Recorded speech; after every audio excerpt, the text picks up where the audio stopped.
special presentation? Yes, next item is a toll road update. So good evening, Mayor Pro Tem, council members. Eric Sund, Assistant City Manager. Wanted to recap, we held a toll road town hall meeting on November 13th. We had a great turnout. We had a panel that consisted of representatives from Caltrans, TCA, Senator Bates, and Assemblyman Bill Breaux, as well as our Mayor Pro Tem Dan Bane moderating. And then we also had IBI there as well to provide some education to the public as it related to the project that Caltrans and TCA are moving forward on in the scoping process and the public comment process. I will communicate that we just learned today officially from TCA and Caltrans that they've extended the 30-day public comment period to now 60 days. However, I'll be covering a few points that we want to communicate in a letter to Caltrans in terms of asking for some other wants as well. We had an attendance of about 130 people that attended. Everyone that spoke from a public comment standpoint will be transcribed, and those transcriptions will be sent to Caltrans as part of the public comment process. I think it was overwhelming, the wants of the community, and I'll maybe let Mayor Pro Tem Dan Bane speak to that, and then I can cover some of the points in the letter that we'd like to give communication to the council on before we have the Mayor Pro Tem sign it. Any other? So I know you asked for 90. So what date does that put us at for 60 days? Do we know? It's January 6th, I want to say. Yeah. It's still a bad date. It's still, we all know nothing happens between Thanksgiving and New Year's in any of our fields, especially the legal field.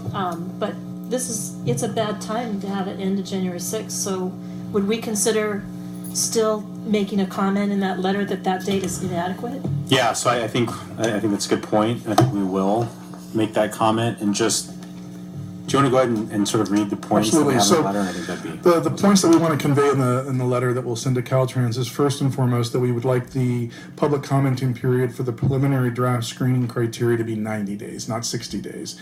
60 days is a good start, but 90 days really gets us past the holiday season and allows the public to have adequate time to communicate to the process. The second point, we'd like to suggest that the Caltrans support the county's efforts to explore the acceptable alignment to the Los Patronos Parkway extension. We don't think that there is any need to even have TCA look at this. The county has proposed this. We've seen through the IBI study that relief will be significant versus a tolled extension. And then the third point we'd like to communicate is that we'd like to see Orange County Transportation Authority be the lead agency as it relates to the 5 in the HOV lane, something that's already been carried out in the 2008 South County major investment study that OCTA just recently updated in relation to that.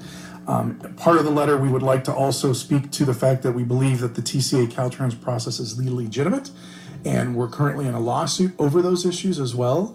And then the final point that we'd like to communicate is once they have done their process, we'd like to terminate the process after the scoping period ends. Spend no more money on potential alternatives that don't make sense and cost money and don't provide the relief that we want. So those are the elements of the letter that we're drafting, and we will be given to the Mayor Pro Tem to sign probably by the end of the week to get to Caltrans in the most post-haste manner. Great. I think you mentioned too, right, that any alternatives that were pursued regarding arterials we would want led by the county or OCTA, right? That is correct. Okay. And you should add in a normal planning process, right? That's what our county needs to return to. Correct. So I have a quick question. I was asked a question from a constituent that reached out. If we wanted to do a citywide initiative vote regarding approval for an alignment through the city of San Clemente, is that something that'd even be appropriate for an initiative? Could we look at that? Would that be helpful? Just asking a question because it was asked to me. I think we could do an advisory vote. It would just be, Joanne, how much would that cost us to work through the register of voters? For March? For March or for next November? November with the presidential election is always the least expensive.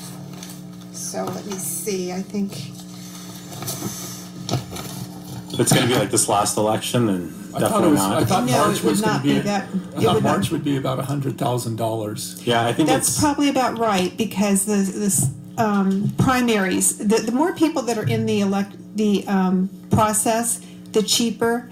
but definitely the presidential elections are always the least expensive. My guess would be probably about $80,000, and we have to be in that anyway for the election of officers. So any additional ballot measures would just add $8,500 to the cost. Yeah, I mean, I don't want to, I just wanted to ask the question because it was asked of me and I want it out in the public. I mean, I think I'm pretty confident in saying that it's over 80 to 90% that are against any routes through San Clemente, but just wanted to get that out there, so. I have a question regarding that. Perhaps the city attorney could respond. Advisory votes, aren't those for city projects, though, typically? Typically, but what you would be, I think, looking at is just an advisory vote about amending the city's general plan to allow that to come through. So you'd ask whether you would want to do that in an advisory sense. Okay, so. But it would not be binding. Wouldn't be binding, okay, that's, thank you. Okay, that's great. And the last thing, everything that was presented at the Toll Road Town Hall is on the city's website under latest news, as well as under our Toll Road page as well for the public to access. Yeah, I just wanted to say thanks to council members who were able to be there. I know Chris was working and busy, but we know he was there in spirit with us. Thank you for everyone that showed up, for being respectful. I think that's incredibly important. We had a lot of people, Assemblyman Bro, Bates, a lot of other officials from different agencies that took time out of their day to come down and speak with us. They certainly weren't required to do that. We want to continue to encourage them to do that. So I thought the crowd was incredibly respectful, and I thank you all for that, and asked good questions, made great comments, which we will package and send on. So thanks to everyone that showed up for that. And if you still want to comment, it's all on the city website, and you're able to do so. All right. So our first speaker is Ryan. Pronounce your last name for me again, because I feel like I'm messing it up every time. Bork.